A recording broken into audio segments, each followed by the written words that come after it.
जय हिंद दोस्तों, वंदे मातरम। किसी भी कंपनी में जब 2 से 3 पार्टनर मिलकर काम करते हैं तो अमूमन ये चीज़ देखी जाती है कि जैसे ही वो कंपनी पैसे कमाना शुरू करती है, क्रेडिट का वॉर शुरू हो जाता है कि यार मैंने इस कंपनी को इतना दिया तो मेरे कारण ये हुआ, मैंने इस कंपनी को इतना दिया तो मेरे कारण ये हुआ। और अमूमन पार्टनरशिप्स में यही चीज़ होती है कि कई बार संबंध इसी चीज़ को लेकर ख़राब हो जाते हैं कि कौन कितनी ज़्यादा मेहनत कर रहा है और किसके किए हुए काम के कारण डिज़ायर्ड रिजल्ट अचीव हो रहा है। आज की तारीख तक भी जितनी भी प्रॉब्लम्स होती हैं पार्टनरशिप्स में, उसका कहीं ना कहीं मेन कारण यही होता है कि सबको क्रेडिट की भूख रहती है।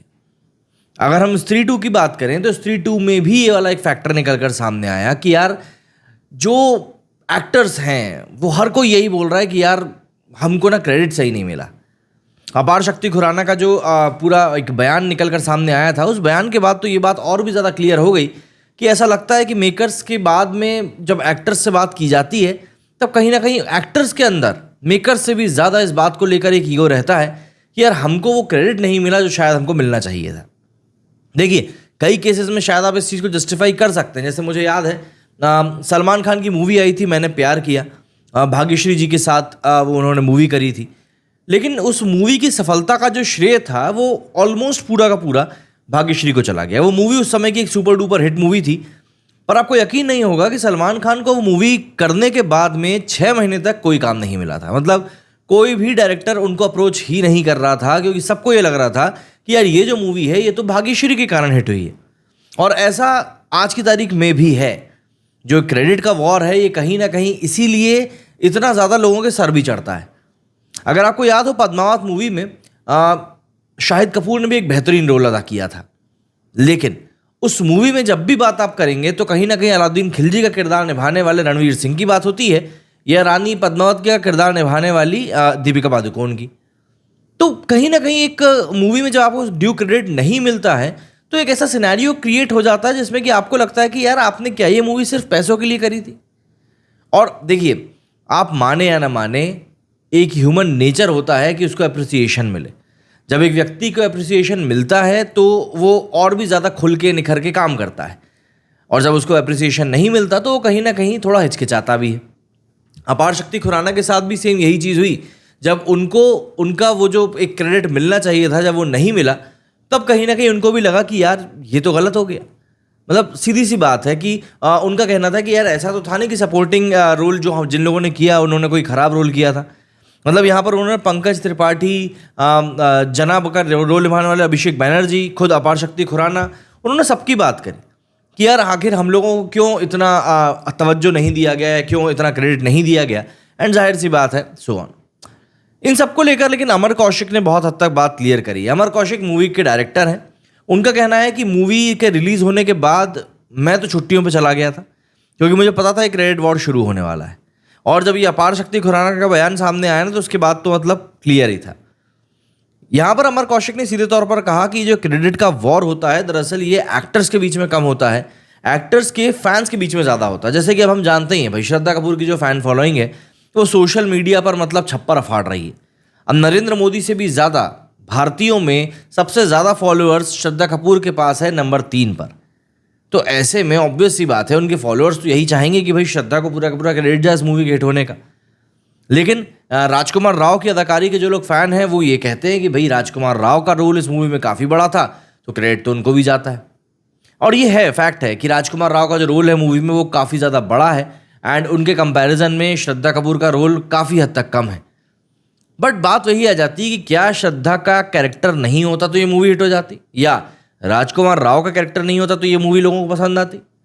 हर एक किरदार की अपनी एक ज़रूरत होती है। ठीक उसी तरीके से हर एक सपोर्टिंग किरदार की भी उसकी ज़रूरत होती है। ठीक उसी तरीके से हर एक टेक्नीशियन की, हर एक सपोर्ट स्टाफ की, हर एक बंदे की ज़रूरत होती है एक मूवी के सेट पर। और इसी को लेकर अमर कौशिक ने कहा है कि भाई ये मूवी कोई एक आदमी या 2 आदमी के कारण नहीं बनी है, ये आदमी कई 100 लोगों के कारण बन पाई है।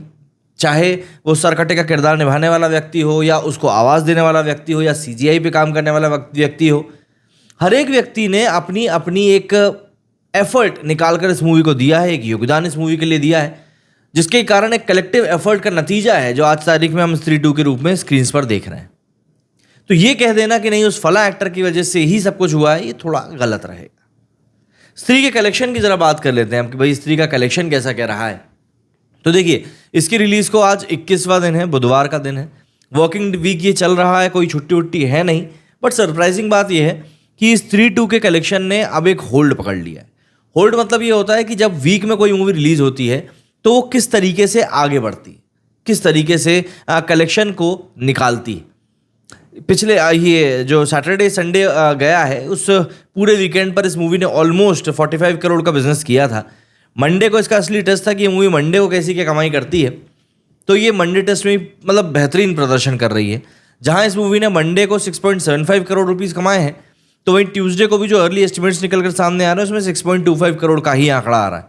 मतलब बहुत ड्रास्टिक ड्रॉप यहाँ पर नहीं हुआ है, एक बहुत मिनिमलिस्टिक सा ड्रॉप देखने के लिए मिल रहा है। एंड वीकडेज में यही एक चीज़ होती है। अगर स्त्री 2 5 करोड़ के फिगर को मेंटेन कर पाई थ्रू आउट द वीक, तो पहली बात तो ये 20 से 25 करोड़ तो ऐसे ही दिनों में निकाल लेगी वर्किंग डेज में। एंड वीकेंड में फिर इसके पास में 12-15 करोड़ रुपए का बिजनेस करने का बहुत बढ़िया चांस रहेगा। अभी इस मूवी का जो टोटल इंडिया कलेक्शन है, नेट कलेक्शन, वो 492 करोड़ 493 करोड़ रुपीस हो चुका है। कई जगहों पर 515 करोड़ भी बता रहे हैं, तो बिल्कुल भी चटकने की जरूरत नहीं है ना। दो डेटा अलग अलग चल रहे हैं। वहीं अगर मैं इसके ग्रॉस कलेक्शन की बात करूं तो इसका जो ग्रॉस कलेक्शन है वो 620 करोड़ रुपए वर्ल्ड वाइड लेवल पर पहुंच चुका है। तो मूवी ने अच्छी खासी कमाई करी है और एक बढ़िया कलेक्शन जो है सबके सामने निकाल कर रख दिया कि भैया ये कलेक्शन है, अब आप बताओ क्या करना है। मूवी बढ़िया रन कर रही है, बेसिक सी बात यह है। और कहीं ना कहीं दर्शकों को लिटरली ये मूवी बिल्कुल छा गई है दर्शकों के दिलो दिमाग पर। खेल खेल में भी एक मूवी रिलीज हुई है अक्षय कुमार की, उसके कलेक्शन की बात करें तो मंडे को उसका कलेक्शन 55 लाख रुपए रहा था और ट्यूसडे को उसका 50 लाख रुपए रहा है। 30.3 करोड़ इसका कलेक्शन कंप्लीट हो चुका है।